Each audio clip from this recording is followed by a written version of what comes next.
Hello and a warm welcome to an entirely new programme on Kirklees Local TV. It's a programme which aims to reflect and assist businesses in Kirklees and the Mid-Yorkshire region, with a special accent on those who want to start up a business of their own. Each programme will feature an already existing business, and we'll be finding out about the pitfalls and the problems involved with starting and running a business.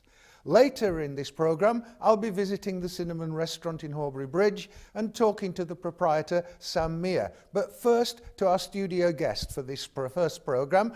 You may have met him before if you watch Weekly Wind-Up on Kirklees Local Television, and particularly the one about the Brexit vote. And if you're in business, you'll be familiar with his organisation. It is indeed Stephen Lee, Head of Policy and Representation at the Mid-Yorkshire Chamber of Commerce. Stephen, thanks for being on our first programme. Let's make it simple. How does the Chamber assist embryonic businesses? Well, embryonic businesses are very difficult to take from the embryo stage to a fully developed, grown business. In the early days, the Chamber of Commerce membership assists them to network and expand their number of business contacts and generally raise the profile of the business so that many other businesses in the local business community get to know them. Mm-hmm. Yes, it's always getting from the runway to the air that's the problem, isn't it, as it were? Right. So what geographical area do you cover? Mid-Yorkshire seems a sort of an amorphous term to me. Well, it is, just like Kirklees and Calderdale, Yes, also are amorphous terms. But the best way to remember it is it's the old West Yorkshire except Bradford and Leeds. So that's Kirklees, Calderdale and Wakefield, a very large area. Yeah, so lots of responsibility, but then again, lots of people pulling in one direction, which is probably good for industries who are, as it were, in the same area, isn't it? Well, I think it is, yes. And joining the local Chamber of Commerce makes a statement about a business, which is that they want to be there for the long haul and be part of the local community. And businesses are a very important part of the local community and the prosperity of the people that live in our area. Yeah, I would come back to my original point at this, and I would guess that money is at a premium in the early years of a business, and that's particularly at start-up time. What assistance can you offer in pointing them in the right direction? Well, as I've already said, we give many opportunities for networking, and we run events where peer-to-peer businesses can meet and discuss things. We have many members that are accountants and bank managers. And a basic piece of information that I give to all startup businesses is don't be put off. Sometimes the charges are what we might consider excessive for certain professional help. But believe me, it's worth it. So anybody that needs money should speak to an accountant. There are many members of the Chamber that will be able to help. And the accountants in turn will be able to put those businesses in touch with the people most appropriate for helping them with funding. Yes, it's not what you know, it's who you know. It's equally as important, isn't it? Absolutely. When you're starting a business, yes. What other aspects of business and trading do you cover? Well, as a Chamber of Commerce, we do a lot of work on export documentation. And we give a great deal of advice to start-up exporters.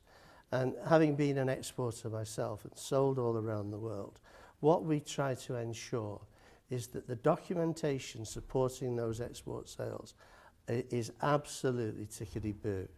Because the last thing that anybody wants is a complication or incorrect documentation to stop the goods when they're probably halfway around the world.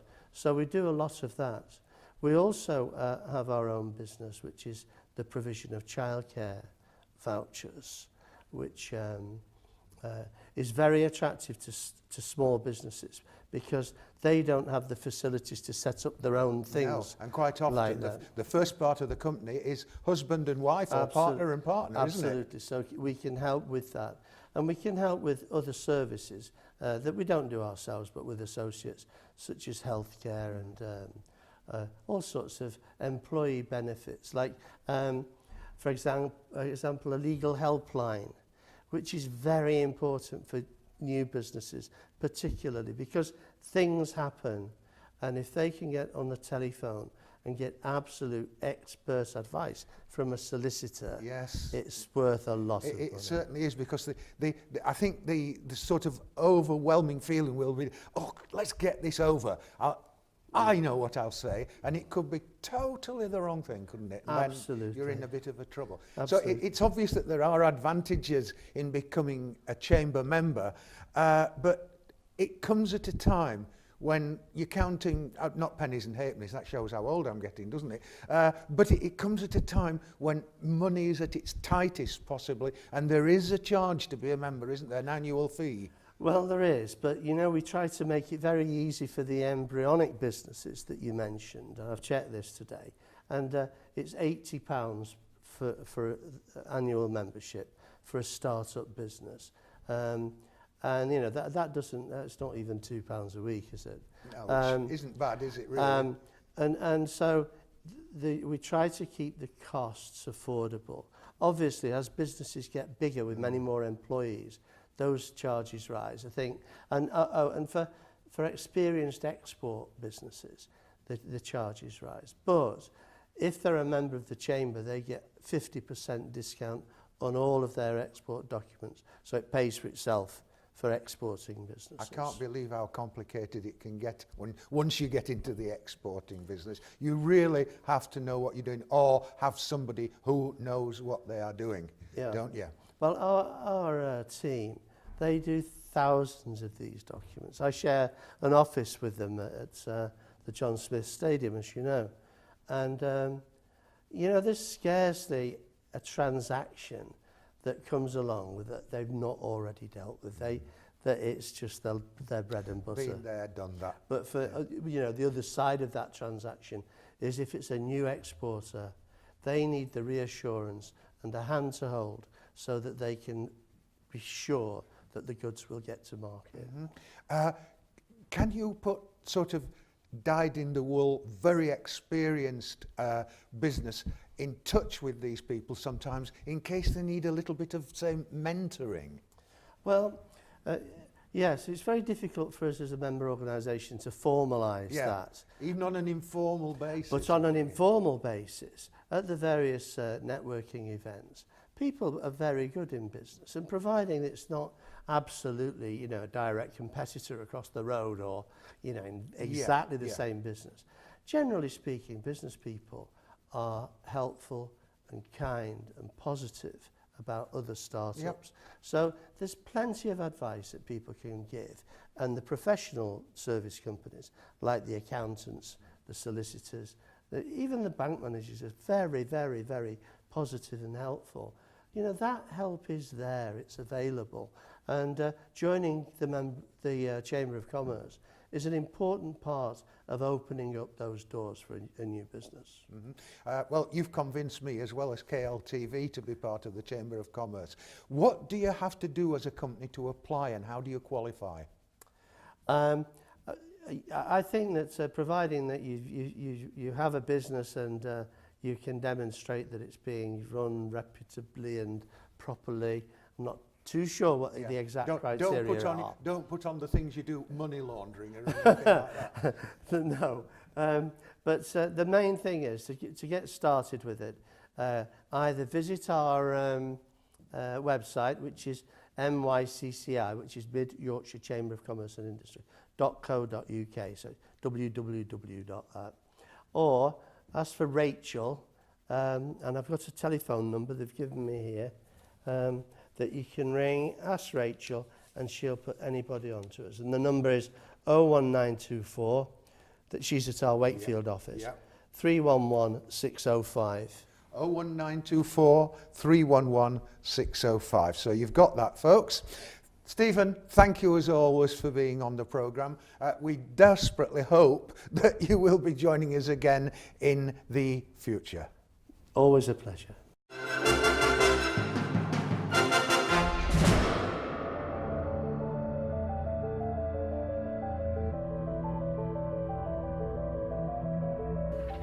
Cybercrime is seen by law enforcement as one of the fastest criminal activities on the planet. Crime is changing. We're being hit by more and more crime now from behind a computer screen rather than in a street.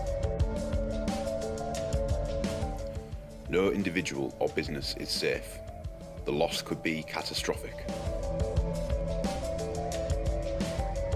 The Office of National Statistics have recently published that there is more crime happening online than offline. And with the use and widespread of digital devices now, both handheld and otherwise, people have greater access to the internet. That means that crime that is normally committed in person can now be proliferated online, but to a wider number of people. Cybercrime includes harassment, bullying, financial scams, computer hacking, virus attacks, stalking by email, or creating websites for criminal activity. NetPoint Solutions are providing a free cybersecurity seminar on the 10th of February 2017. 9:30 to 12 at Junction 25 Conference Centre, Kirkdale House, Armitage Road, Brighouse, HD6 1QF. Whether it's a small medium enterprise or a larger business. If you come to this conference, you will get 10 fantastic tips on how to make your business and your clients' data safe. To be informed is to know. Free cybersecurity seminar. Book now and be informed on how to protect your business.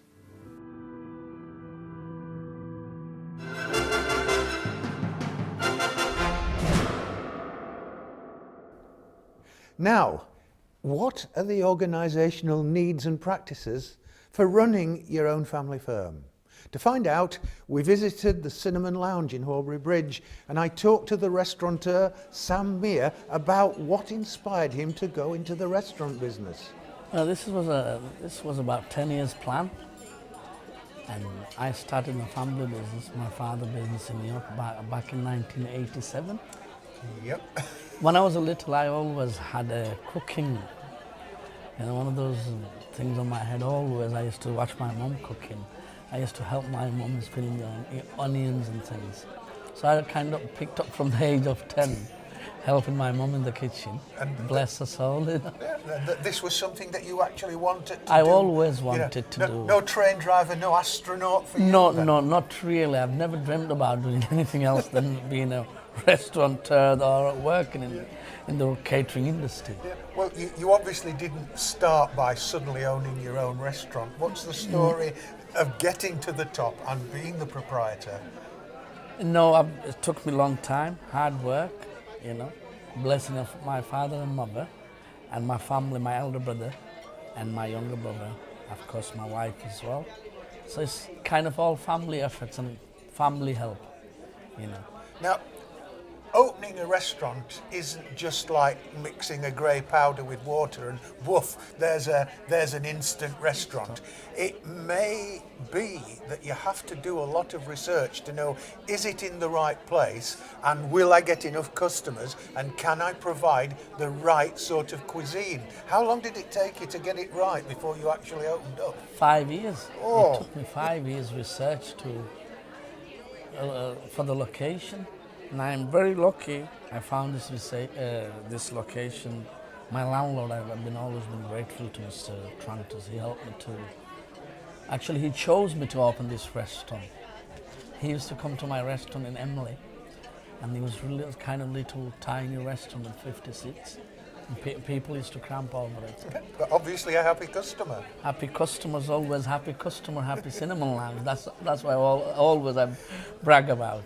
So in all then, Sam, how many restaurants do you have at the moment? I've got 3 restaurants at the moment, and I'm opening a takeaway very soon in Emily, a food to go. You can buy cold Indian food. I want to introduce if you want to pack lunch, you can buy a little portion of curry and a bread if you want for your lunches. So I want to start this venture very soon, hopefully early next year. And I have 3 restaurants at the moment: Cinnamon Lounge, Horbury Bridge, Ruby's Lounge in Wakefield, and I have a restaurant called Zoya. That's in Alton. near Leeds, near Garford. You Yeah. know. It took me 5 year research to come to the middle of Wakefield, rural area, with the people who'll be interested in eating spicy Indian food. The elder generation used to go to the Indian restaurant, what was cater for chicken madras and chicken vindaloo, after pub or a pint, couple of pints and a curry. A lot of our elderly senior citizens came in and they used to sat in the car park, and one of them used to go, can I pick a menu? Or my wife don't like Indian. Because we had a bad experience 25 years ago. Yeah. We've been to Huddersfield, Bradford, Wakefield for our Indian food. Not only have you got to think about your customers that way, but when you say Indian food, it's a disparate thing to think about, isn't it? It I mean, is. how many different recipes are there? And you've got somehow to pick out the ones that are winners, aren't you? It's a very, very, very difficult part of it, I used to make curry, and by my customers, some like a family members, I used to make a curry for them. I said, look, I've invented something new. See if you like this. Yeah. Would it go with the Try it out on the family first. family okay. first, with the customers? See, try this. If you like this, then we're going to have it in the menu next. And this is the way you experiment. And getting it right by trial and error with your family. Right flavor, right heat, right spice to, for everybody's palate, likeable palate. Yeah. Oh, does that mean you have to do a bit of clandestine work, sort of going round your competitors and seeing how they measure up and what they're doing? I've never done that. You're an honest man. I've never done that. I've never ever competed with anybody. The thing is, for me, is like, I enjoy when people going out of my door happy. It's not the money, it's the happiness what makes me happy. I enjoy doing what I do. I work, it's very difficult to be a restaurateur with a young family to bring up, and it's a lot of hard work, and all the family helped me, so I'm blessed with this. And that brings me on to the next question, actually, Sam, because it's not exactly easy to do is restaurant work. It's what we call labour intensive. You need people to cook, you need people to serve on, you need people to clear up afterwards, the washing up, things like that. How do you go about getting staff to work for you? It's recruitment is it's pretty difficult at the moment with these recruitment businesses. Like, there's too many recruitment businesses out, backed by the government scheme. Everybody is going around trying to recruit people.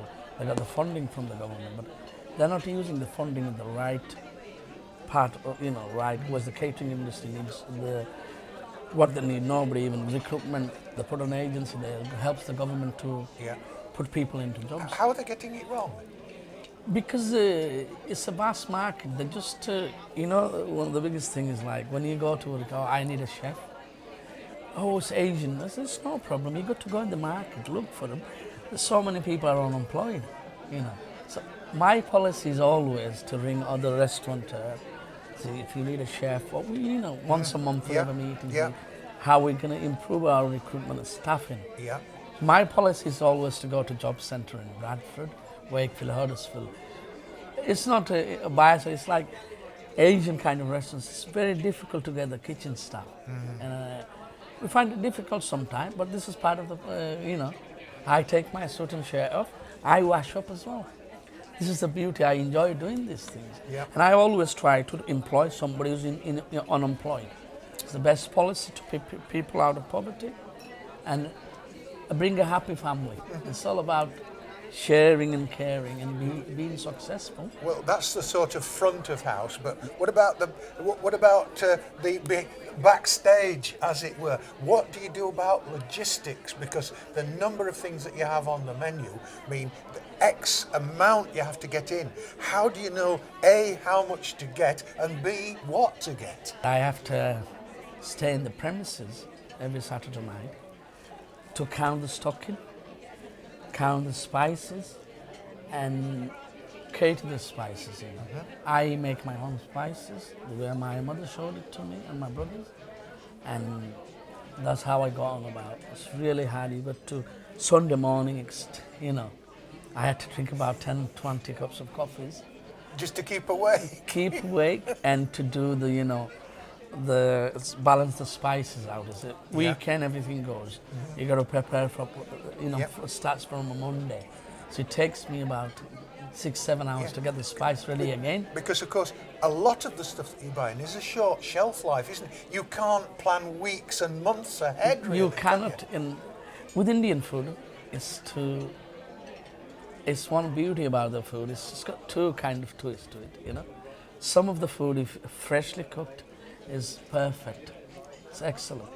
When you come to the lamb and the meat in Indian curry, the second day or third day, it tastes better. The meat takes the marination inside the meat, and it cooks better and tastes better. Yeah. Chicken is always freshly, daily based cooked. I have a chef on our premises. He comes here every day at 11 o'clock. By 3 o'clock, he cuts, cleans and goes. So that's his job, is to clean and cut chicken, vegetable, meat and fishes. So that, and I got to be with him at least once or twice a week to help him show, you know, measure my scale, you know, what. Do it how you want to present it. I want to present it. Yeah.